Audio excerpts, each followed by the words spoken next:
Good afternoon, everyone. Hello, guys. Hello, everyone. I'm Pranjali Singh from Leapfrog, and I'll be moderating the webinar today. Welcome back to our virtual webinar session, Webinar from the Future, and today it's the Fireside. So first of all, I would like to thank everyone for joining in. We're really excited to see so many people here. Today we have Swapnil Acharya, who you know by now is our principal product design guru at Leapfrog, who gave our previous 3 sessions already in Webinar from the Future, and Bimal Maharjan, who's the head of product management and AI and is based in Massachusetts. They're going to answer all your queries from all the past sessions. We are also going to discuss more about how things like visual design, user research, design, and design thinking play an integral part of a product. So before we begin, I would like to request everyone to mute your mic. And if you have any questions, you can write them in the chat if you haven't already sent it to us about product design for this session. So starting off, Bimal, who is joining us from the US. I think he just woke up. How you been, Bimal? Thanks for asking, Pranjali. It's been good. And I am based in Boston. So our long winter is just got over and it's heading to summer and see some cool, nice, warm weather. So enjoying the weather right now. Awesome. So, of course, I am Swapnil. Everybody probably by now knows that I am a designer here at Leapfrog, and I have been a part of the webinar from this future series where I presented the first 3 webinars, and then we continued with other front end. So today we're back with yet another session, but today's session is slightly different because rather than presenting, we kind of will be doing an interaction where Bimal and I will be discussing things about design and product. And I hope this is beneficial for you and everybody else who wants to pursue design or wants to know more about designing. So thank you, Pranjali, for initiating this. So let us take us forward. Like we have previously discussed, that design is kind of a long process where it starts off at an idea level and then gets converted into a product after going through certain steps, which we've discussed in the earlier session, which is kind of how we approach design here at Leapfrog. But there's also another aspect to it, which is kind of how is actually helping companies to make better products, or how to do better product thinking. And Bimal, I would like to ask you, how do you think companies really benefit by using this approach of problem solving? What happens if we don't use this approach? So problem solving is a mindset, right? And a mindset and mental model, and it's the customers, the client, the companies are helpful is because eventually it's not just about the idea, it's about 3 things, right? Whether idea is valuable, when I mean idea, it's about the product or in the feature is valuable or not, whether it can be, whether it's feasible to be built, and finally, whether it can be built in such a way that it's usable for the users. And when we go through the problem solving process, it's about synthesizing that idea and feature or product from all these different angles and helping to prioritize that. And prioritizing what the best ideas, after prioritizing, okay, what's the best solutions are, and then how do you deliver that? So this problem solving methods is going to help you to synthesize, crystallize, distill and crystallize and put for the journey of that solution. Right. So this is something that's been proven, and a lot of companies around the world practice this approach because it actually is a quantifiable and a measurable way of solving problems. So I just remember, sorry to interrupt. I remember another point is the analogy, in fact. So difference between art and design, right? So problem solving is not an art. So when you're actually seeing, let's say, an art from an artist or a painter, you're not, the painter is trying to, we as a consumer, we are trying to understand the artist's thought process, right? When artist is designing that, painting that painter, he or she is not thinking about what my audience will think. So it's my idea, it's my thought process. I'm going to draw that way. Whereas design is different in such a way that it's not about putting forward my idea.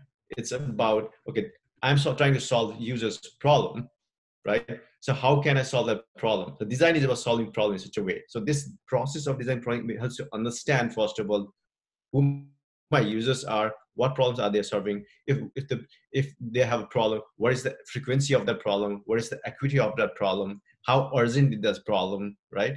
And again, breaking that problem into series of small problems and solving for them. So it's a different, that's why this problem solving design thinking process, for and foremost, is very important about understanding who users are and what their habit cycles are, right? And so that you can actually build a product that helps to ingrain in their life and solve the problem.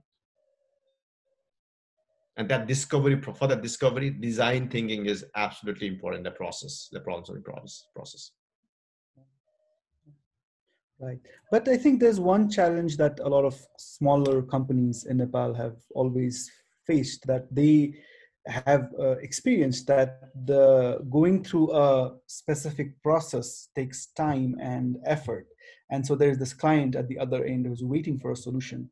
So how do you think we can improve the process of delivering a final solution to a client? Because a lot of the times what is visible or quantifiable to the client is what they see, maybe prototypes or mock-ups, and they want that ASAP. But what they don't understand is this is a process and it takes time and a lot of thinking to reach there. How do you think we can improve the whole system where clients know what to expect and when to expect it? Yeah, I think first of all, I think setting up the context about and setting up, and it's about how you communicate with the client. The number one thing, what most people make a mistake is, for example, a designer comes to me and say, hey, I need X amount of time. I need to follow this design thinking process. So designer is talking about how it's going to benefit the designer. And as a client, I don't care about your problem. I care about my problem. So it's a framing problem. The same thing when you say, hey, design thinking process is going to help you actually get to the right product quicker and faster, right? Framing how this process is going to help you as a designer versus framing that thing how it's going to help the client. So if you switch the framing of the language into how you're going to help the business, then when that happens, the flip happens. Now this is no longer about you're making the designer's job easier. What this process is actually about increasing my probability of success of building the right product. Right. That's the starting point. Definitely. And second thing, and I see most designers making that mistake, right? So in this framing. And second step is understanding like where the clients your clients are coming from. So in our case, like we have different categories of clients, right? Who are first-time entrepreneurs, second-time entrepreneurs, part-time entrepreneurs. In that scenario, especially the small ones, right? If you're a small company, perhaps the second step is not to. So when even the clients hear the process, design thinking, and so on and so forth, and they get spooked. Oh, it is something new. Do I have to learn something new? And something new is going to take a lot of time. In that scenario, it's not about. So design thinking is not about. It's a lead time, right? It's a lead time. It's not going to 2 weeks or 3 weeks. It can be done in 1 or 2 days as well. And you can say, hey, like, if I were that small company, what I would do is, I know you are rushing time. I understand that you're rushing time and you want to get delivered faster, right? So to deliver faster, it's very important to reduce rework. And in order to reduce rework, it will be very important for us to understand what problem we're trying to solve, prioritize that. For that, I have few questions. Here are my 5 whys and 1 how question, right? If you just do that, you're framing to benefit of the client. You are actually obfuscating other technical jargons. You're actually making it look like it's just a conversation you can have in a couple of days, and then then this actually is a part of a design thinking process. When that's the way I think one can implement that. And we have tried that in many things. In sometimes the first time entrepreneurs come to us and say, I need to get the mock-up in two weeks, right? But they say, hey, it's fine. We understand that. But we have few questions to reduce rework, and we can to make it iteration cycle faster. So again, we can launch it faster. See the change in the language, rather than it's about escalating versus de-escalating, right? If you are trying to escalate, I think, hey, we just need to do this design process, I think that you can escalate that. But no, like as small company, we want de-escalate that, actually go to a point that where we can work together. So that's first of all, framing it right, getting reducing the jargons and communicate in terms of how it's going to reduce work and help the client or the project. Exactly. And I also think that because a lot of times it's expected that a designer kind of does this, it's a designer's responsibility to do this design thinking process.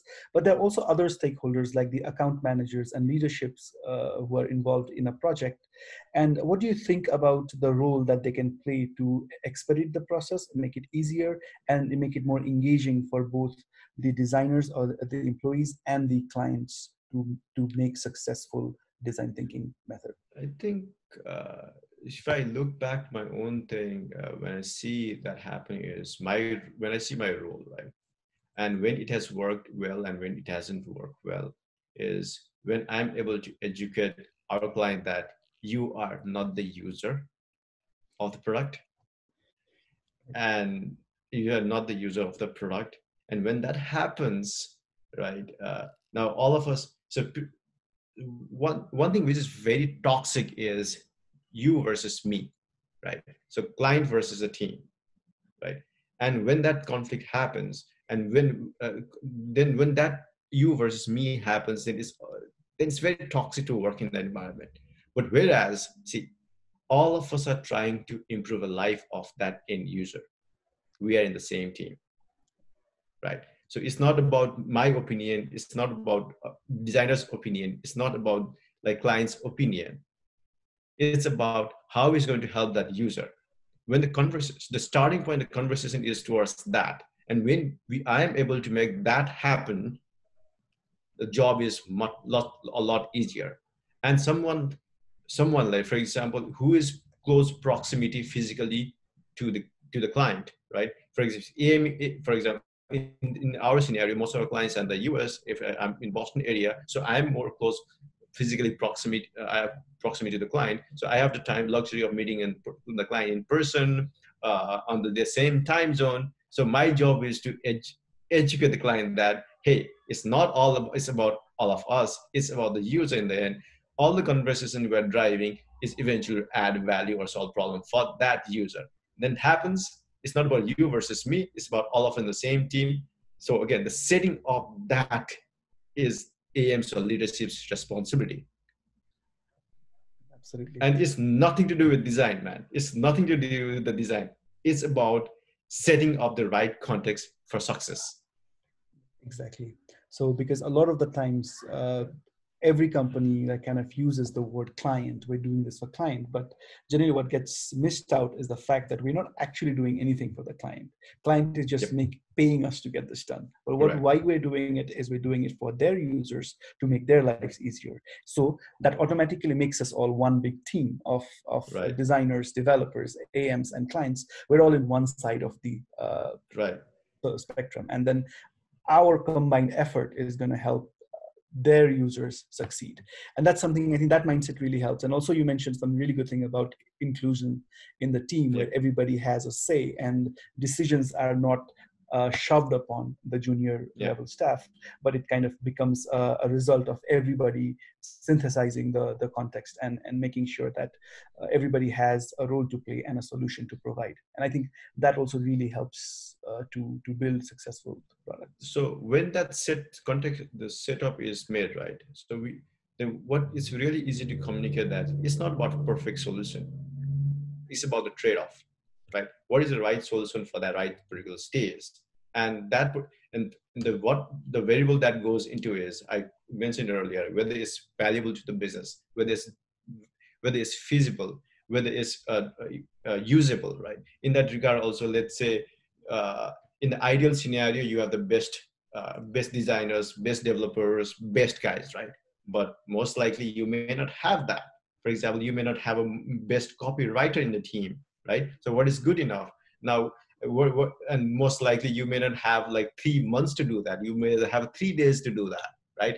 Including all those variables and what is the right trade-off? What is a good enough to proceed and progress, right? So all of those, when that setup happens, easy to communicate about that.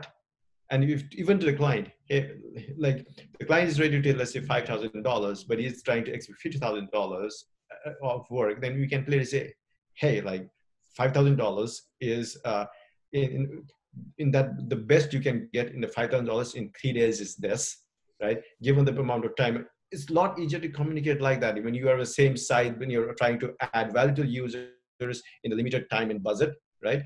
In that context, a lot easier to do that, I think. And most people miss that out. Right? To make zero context, we are one team, and with the constraint that we have right now, we're trying to add value to the solve users problem. Exactly. And I also think a lot of the times it's expected that there's this everything, the whole system is kind of designed in 3 weeks time, which is kind of impossible, even for the most efficient designer in the world. To get everything ready and ready for production in 3 weeks or 2 weeks is going to be impossible. So I think there's this level of information exchange between the customer and the team, is that this is what we can build and what we should build in the given time and resources, because even clients would have limited resources in terms of money or time, or even we have limited hours of work we can do in those 3 weeks.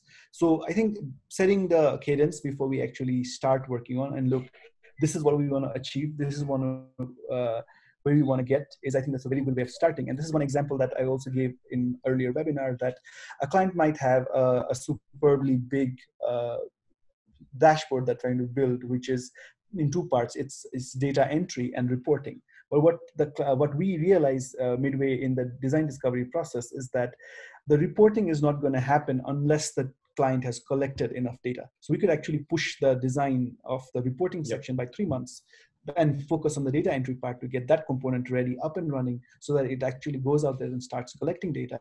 And meanwhile, when we have enough data to work with, then we could actually start building the dashboard for reporting and recommendations or predictions or whatever we can do. So I think that is really a good way approach to tackle a very big problem by splitting it into smaller components. Okay. What do you think? I think let's segue to very important stuff, right? Another stuff. It's breaking down problem, right? I think once we have heard the idea, I think we saw our common friend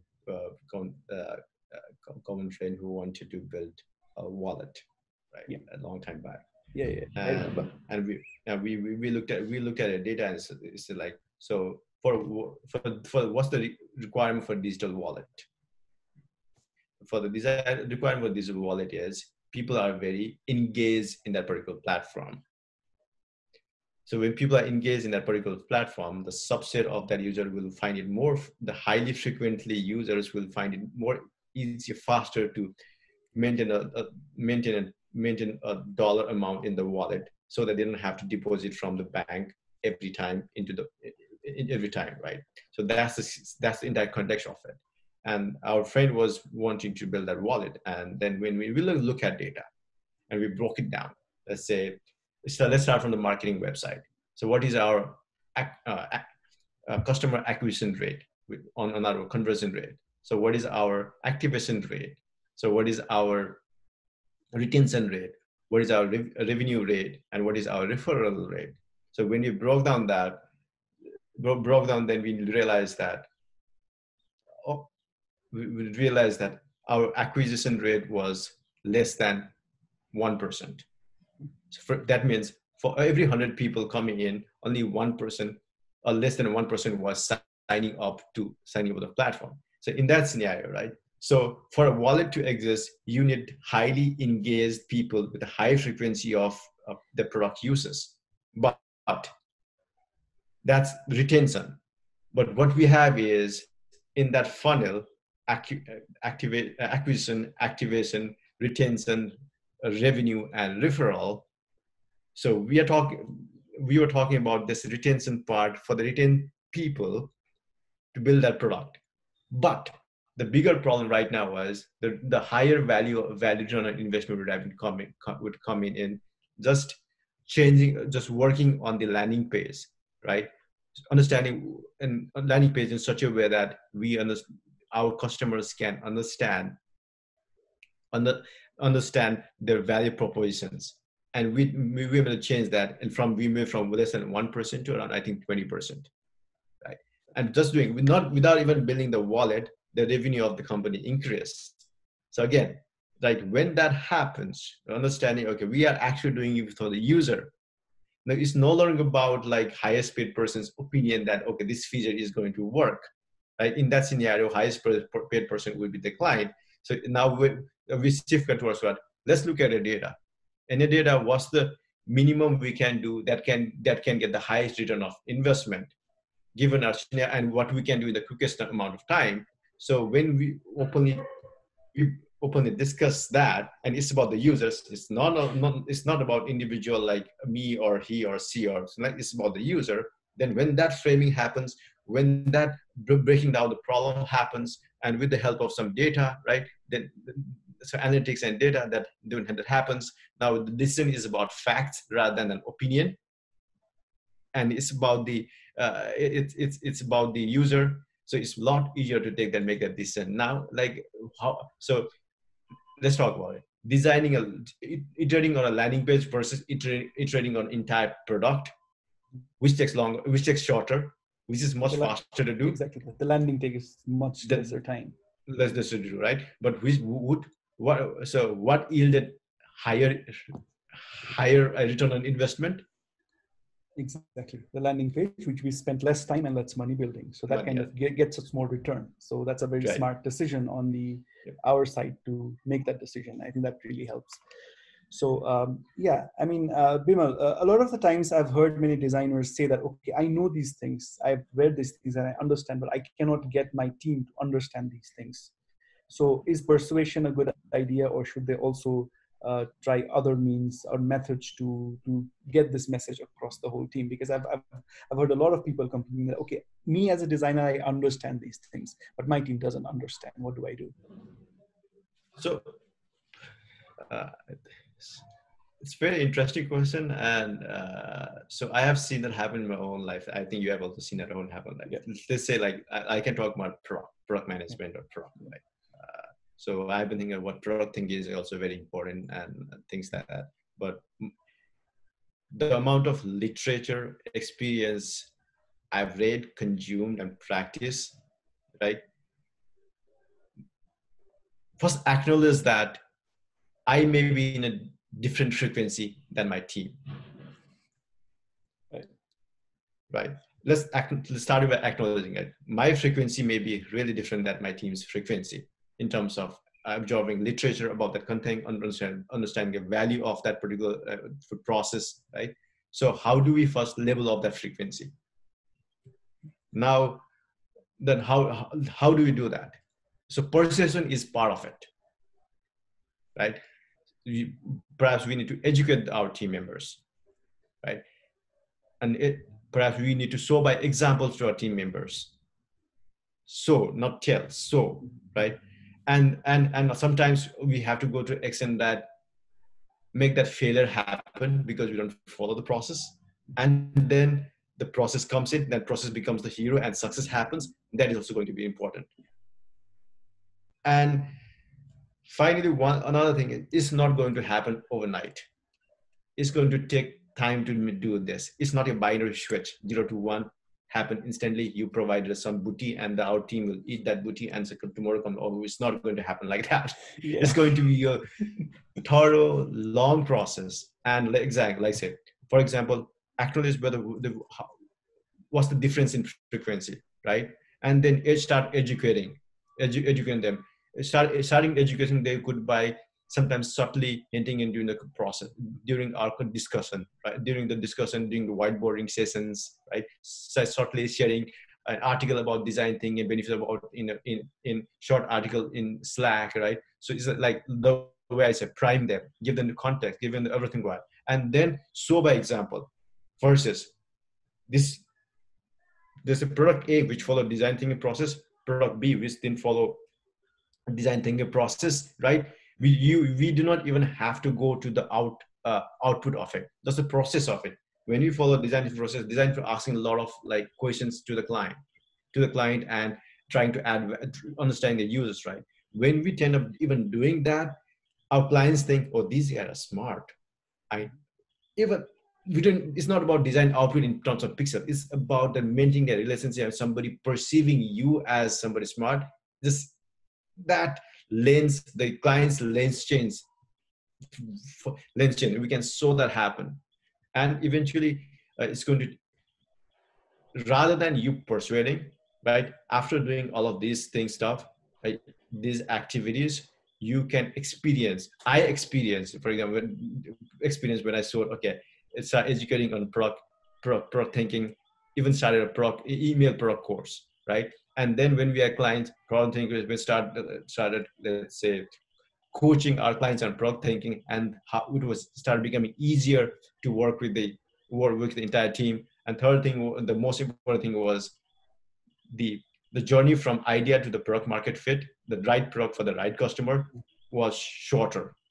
When that happened, the results spoke louder than the words. As the accent spoke louder than the words, right? And then the acceptance that, okay, we need to incorporate that became higher. Same way in designing as well. We can do that. Understand the frequency, difference in frequency, educate, show, and it's going to take time, and eventually they'll turn around. Right, exactly. So I'd also like to mention to all our participants today that we are also accepting questions. So if you have any questions that you want to ask us regarding to our conversation or anything related to design and design thinking, please drop them in the messages section, in the chat section of Zoom, and we will come back to it. So yeah, of course, I completely understand. I have my experiences regarding what happens if I don't follow a process, because sometimes even me, when I in much earlier stages of my career, I used to skip processes to speed up and make deliveries faster. So what happened is I actually ended up spending more time fixing, going back and making changes.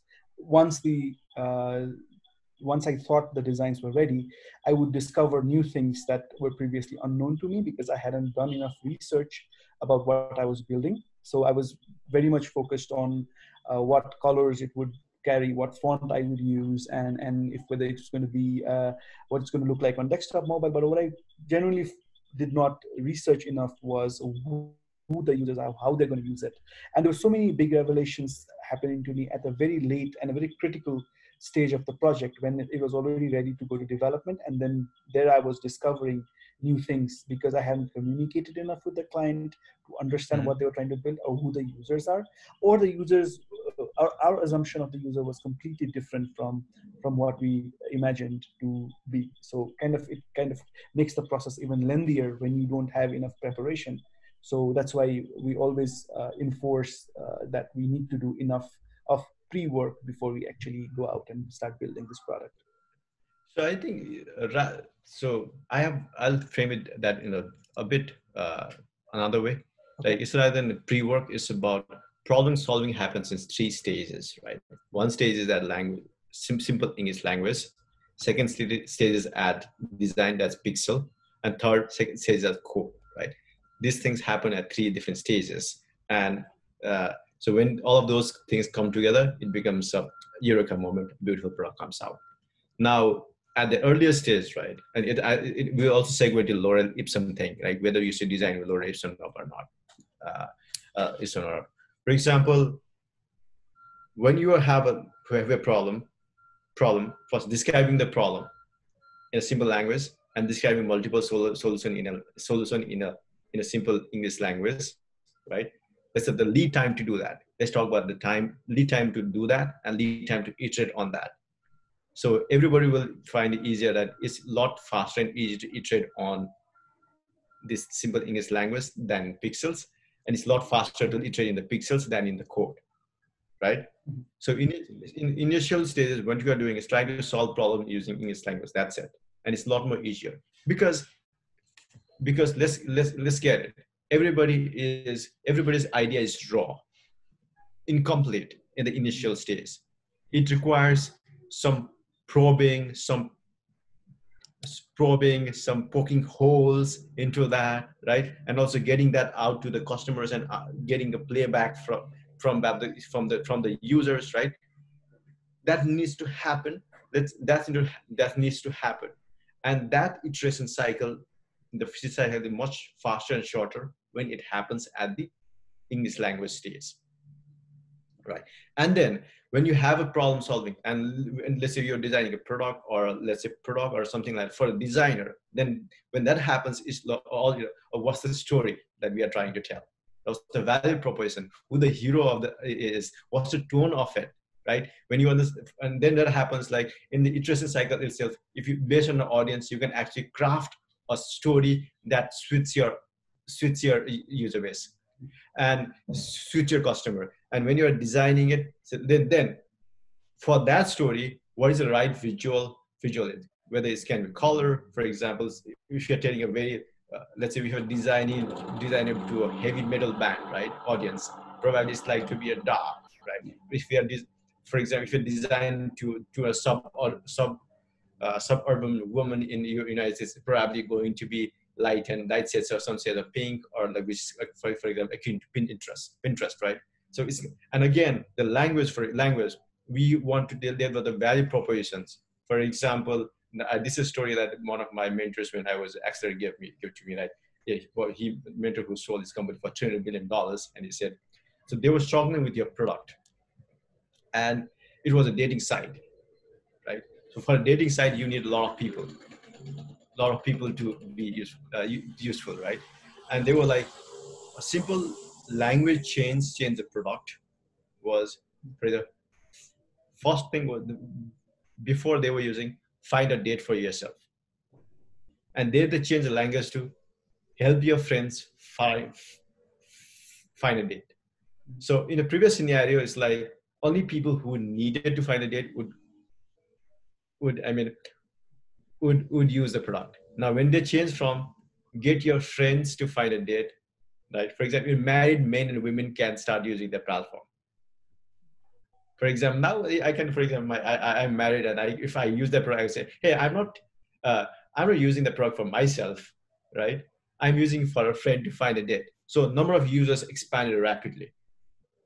So that change, now from the find a date for yourself to get a friend, all the design elements start changing, right?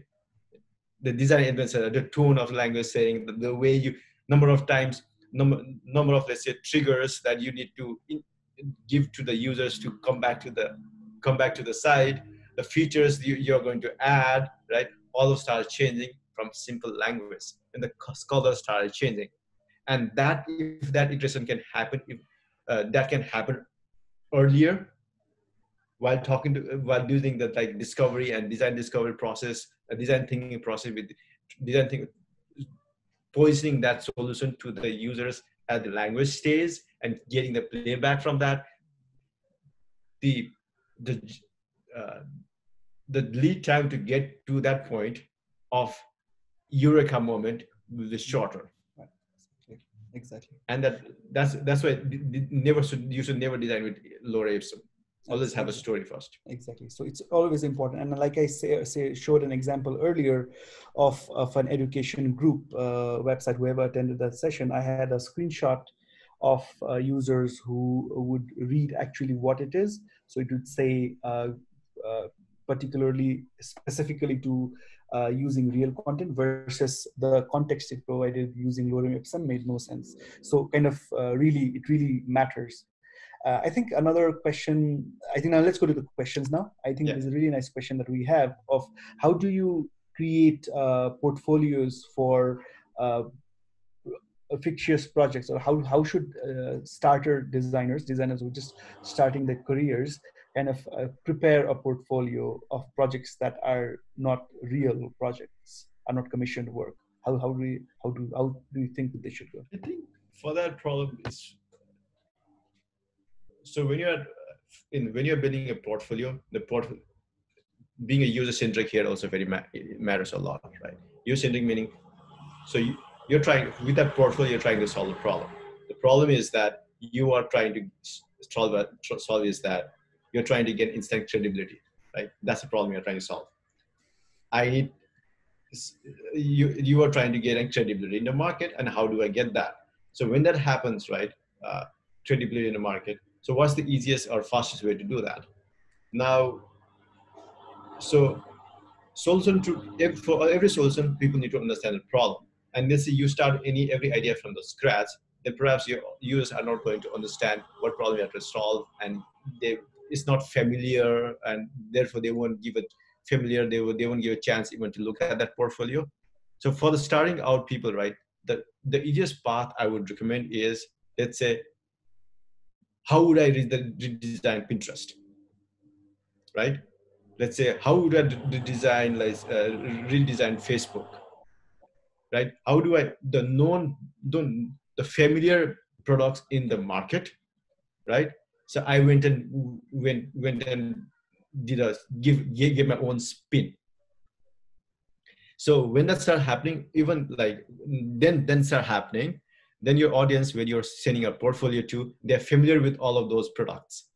And when they're familiar with all of those products, they already have also used it. So they know pros and cons of that, trade-offs of that particular product. And when you say, or you show your design solving that pros and cons, there'll be instant realization that, all right, this design is good because this designer has thought about those things and a different way of solving the problem. So I've seen many people doing that, and it works. So I would recommend doing that. Yeah, and I think it's really helpful to kind of take an existing product and give your spin to it. And what really helps make your portfolio stand out is the story you're building around it, because you can just show like 5 screens that I did: screen A, homepage, front page, details page. Nobody's really going to care that much when you add that, okay, here is what I think can be fixed, and here is my spin, and this is what the current status is, and this is how the users would benefit out of this. I think that would create a solid story. And always I would recommend you to focus on the story, and visuals would actually help you reinforce that story. So your visuals are just an additional reinforcing thing as well, and they're not the core thing. I think that's a lot of the times there is a confusion on what is an actual portfolio consists of. I think I would say a story, a credible story, is what really makes a good portfolio. And a second case would be like, not just client, you're trying to get a job. Let's say, let's say you're trying to get a job at Leapfrog, right? Mm-hmm. Let's say that. And now Swapnil is the one who is going to review all the applicants. Yes, I do. Right. So he will be the one. So what will give Swapnil an extra edge to look at that particular person's portfolio? A, it solves Swapnil's problem. Right. Understand that now. For you as a designer who is applying for that job, it's not about you anymore. It's about the person who is going to review your application, or who hires you. It's about that. And now, how do you get into Swapnil's head? How do you get into Swapnil's head and show him something that Swapnil will care about? And mostly it's about reaching out to Swapnil and can I scour his social media things and then know that, okay, what he is kind of thinking, what he likes and dislikes, and then say, hey, and you stumble into his social media feed and say, hey, Swapnil is actually thinking about redesigning Leapfrog's website. Mm-hmm. Now somebody sends, hey, like, I look into the website and here's a quick stab at, I think you're trying to solve this problem. Hey, here is my visual cues about how to solve that problem. What it will guarantee you is you maybe or may not be hired, but at least Swapnil will call you and say, hey, like, can you explain that to me? And will get you foot on the door. Exactly. Absolutely. So that similar way, just give an example of Leapfrog technology. Maybe you're applying to any bigger companies as well. Then be a product manager, then be like, let's say any other who is really trying to fill that role. So somehow getting into that person's head, what would add value to that person, and can I design that something for that particular person so that I get foot on the door and I will be different than other applicants. So that's another way of doing it if you're actually seeking for a job. Yeah. So it really kind of pays to make sure that you tell a story rather than just sending me a zip file with screenshots, because sometimes I just get like a zip file with 10 screenshots without context. I don't know what's going on, and it kind of really doesn't appeal to me because I don't know what criteria to judge that particular screenshot with what you're trying to tell. So yeah, I really think what Bimal just said really makes a difference. So yeah, I think now we have about 15 more minutes, so because we got to end this exactly at 5. So let's speed up a bit. So yeah, I think there's been a fundamental concern with a lot of designers out there because the term that we use is kind of jargonish, which I will accept that design thinking does sound very jargonish. But there's a question by Razan here who says, what actually is the core difference between design thinking and problem solving? Because a lot of the times we've been using these terms interchangeably, but what is it really different, or how, if these are different things, do I need to acquire both of these skills, is what he asks. Interesting. I think we use that change interchangeably because problem solving is a part of design thinking, or let's say design thinking is a special method of one of the ways of solving a problem in design ways, right? And design thinking, you can use it interchangeably. You can think it's the same thing, right? What is the essential of problem solving or design thinking? You need to understand who your users are, what problems they are, right? So until you test it out, right, your solution is a hypothesis, and you go and test that hypothesis with the users, and if it passes that hypothesis, you keep it, otherwise you lose it, and you iterate, right? So same way, design thinking is about that,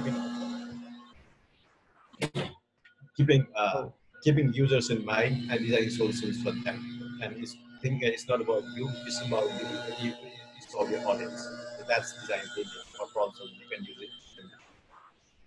Exactly. It's because I think a lot of the time people say design thinking, and the first thing like they say think design thinking is about designing pixels, but yeah, it's kind of solving a problem, because you could even take this outside of the UI UX design scope, and it still makes sense whether you are working in a clerical company, or if you're working with a product design company or an actual physical product, consumer product. It always kind of, if you follow the same process, you could replicate the whole idea of ideating and testing and prototyping and finalizing. I think it does apply to any other fields and not just design. So a design thinking is a term that's a very broad and in perspective and can be applied to almost actually anything.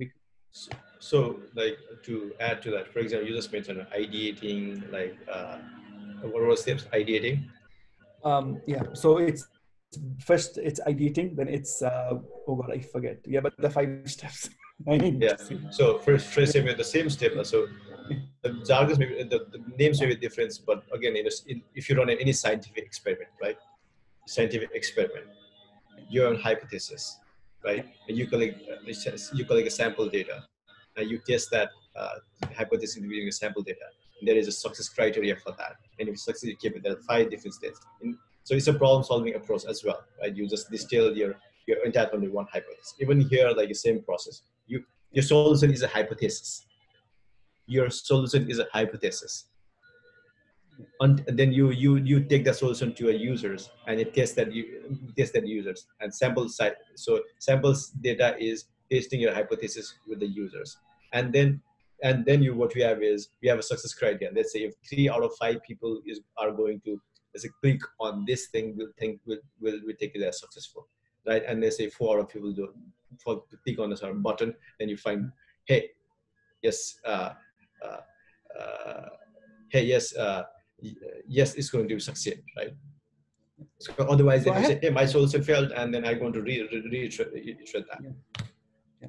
So I'll give you an example, a non-design example. Is one of my friends, actually, they have a company that produces snacks. So basically what they're doing is they make crackers, potato crackers and stuff like that. So what the company that they import from is in Bangkok. So what they do is they kind of send them small sachet of potato crackers, which is not labeled. It's just like that. It's about 10, 20 grams. And what the company is actually trying to do is that they're sending it out to the users to eat it and test whether it kind of works for them. So what you would imagine is this food company is kind of creating this whole process of ideating a new flavor of, let's say, paprika or jalapeno flavor crackers. And then they're creating different variations.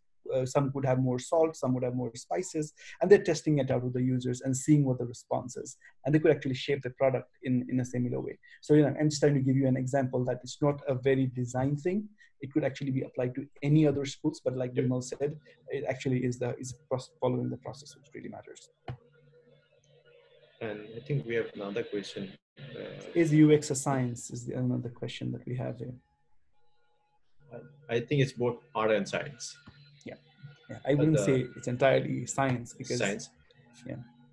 For example, art, such as like art in a way, let's say design and science, right?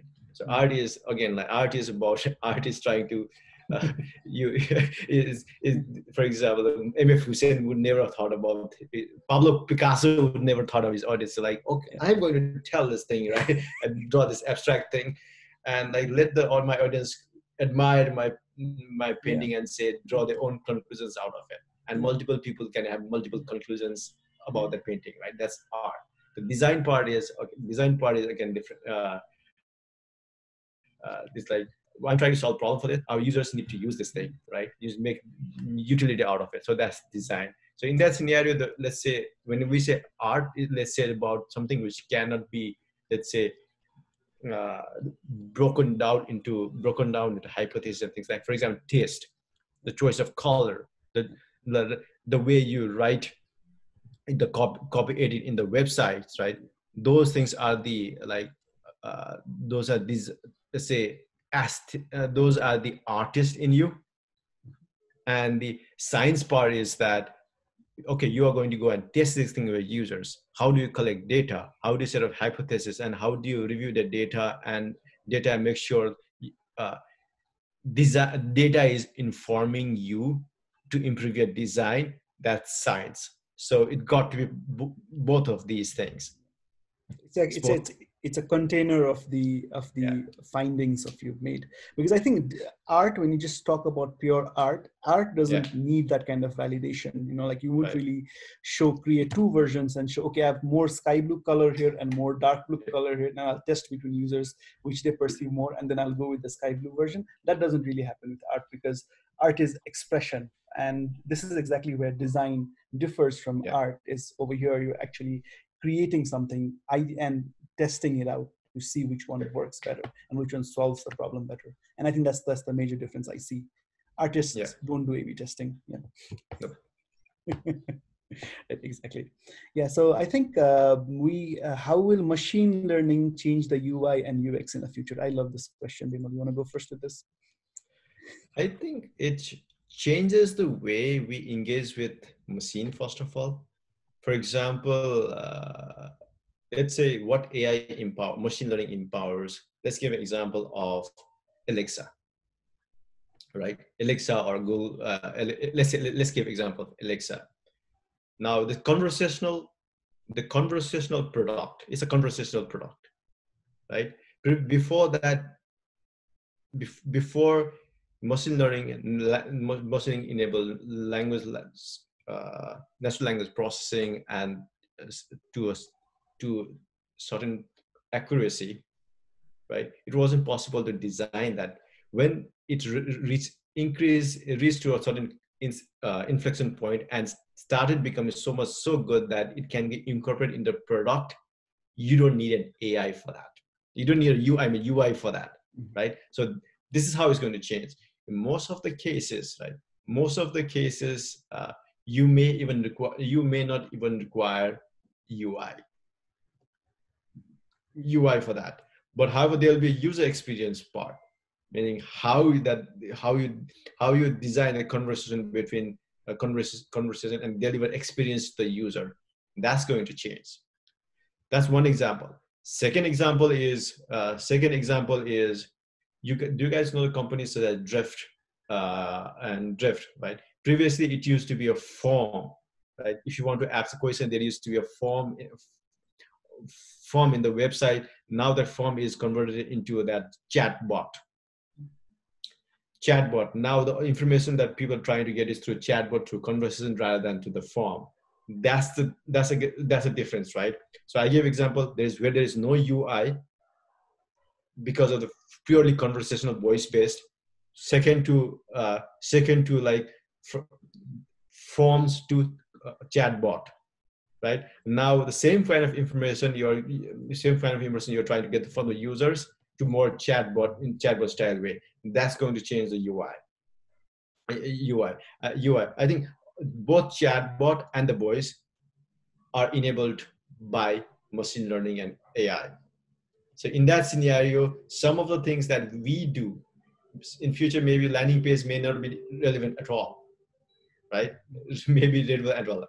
God, who knows? But there is a shift towards very, let's say, fundamental shift, different changes in the how you deliver value to the users. And when that happens, of course, things are going to change. But it's very hard to put a finger and say, okay, these are things that are going to change. Only thing is that work on acquiring new skill sets, understanding new platforms, so that when that shift happens, you are at the forefront of it to adopt that changes. Absolutely. So UI may be kind of the whole need of designing UIs and buttons and inputs might reduce. They may not reduce at all times. But what will not go is how designers would design the experience of interacting between the machine and the person. And that's where designers come in to make that conversation seamless and trustworthy. And I think that's where we really need to work on as designers, as UX designers, to make sure that that interaction is flawless, so the person who is interacting with the machine can get their work done and be successful with whatever reasons they're interacting with the system. So we're almost close to 5, so we're going to read the last question and we can answer and then we can wrap. So what are the basic factors that we must take into account while preparing for the hypothesis or setting up a degree for success failure criteria? How often those hypotheses evolve in course of taking the action? So how do you, what do you care about the most when you're preparing a hypothesis?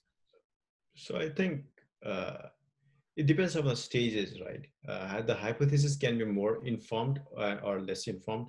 So more informed in such a way that, like I mentioned earlier, like acquisition, activation, and things like that, right? So we say, okay, our acquisition rate is less than 1%, and we say, all right, if we change that, let's say. Another example is if you change this, circling back the same example, right? Find a date to help. We need to change from find a date to get and help your friends to find a date. So that's a hypothesis, right? When we change that from X to Y, or perhaps activation increase from 1% to 10%, that's a hypothesis, right? And then when that happens, so how do we make that happen? We made the design changes. We let's say the copy edits. Then you say, okay, we simply made the copy edits, and let's spend on some marketing and advertisement, and let's see like whether people will convert or not. And when we isolate that, right, and we say, okay, now it can increase from. So that's the science part, right? That's the stage where we have already product, right? A product. And we have some data, about what's the acquisition rate. So that's the scenario when we already have this product. But when you are at the idea stage, everything that you list down is just a hypothesis. Every feature is just a hypothesis. So in that scenario, how do we reduce those hypotheses and isolate those and test it?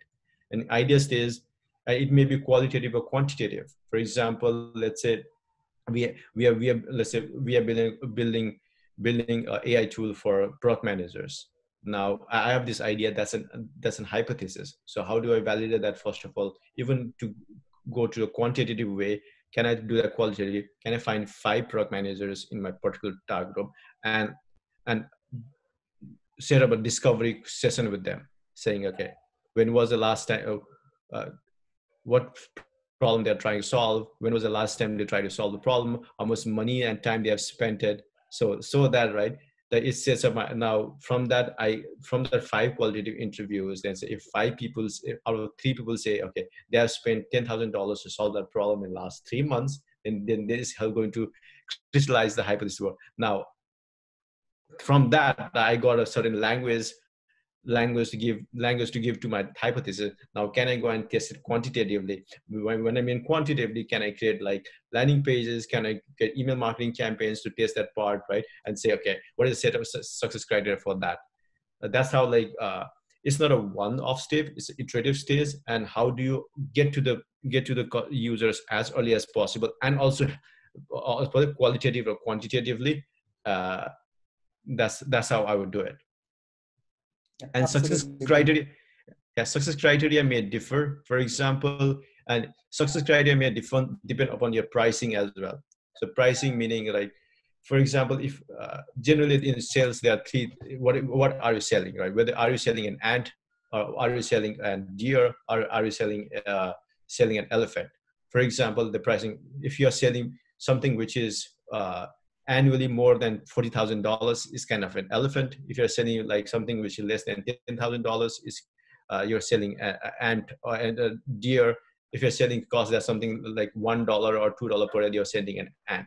So success criteria maybe when you are actually in terms of our acquisition rate, acquisition rate, right? So if you are selling an elephant, you don't need to have, if 1% 1 out of 100 falls in, that's a success criteria. But if you're selling an ant, that in that scenario, for business to be viable, you need to actually acquire like a 40-50% out of that 100. So your success criteria depend upon what are you selling as well. Absolutely. All right, Bimal, so that's about it for today. Thank you so much for all these wonderful insights. So Pranjali, do you want to give some closing thoughts and remarks, or anything you need to tell our participants? Well, not really. It was just such amazing, but thank you so much, you guys. I think next week we also have another session happening. So we'll keep you posted on social media, and again, we'll be emailing you with all the details. Thank you so much, Bimal, for waking up so early, and thank you, Swapnil. You guys are awesome. Absolutely, it's been a pleasure, and we hope to do this more often. Yeah, thank you so much, guys. Have a great evening. Bye. Thank you, everybody. Bye, guys. Bye-bye.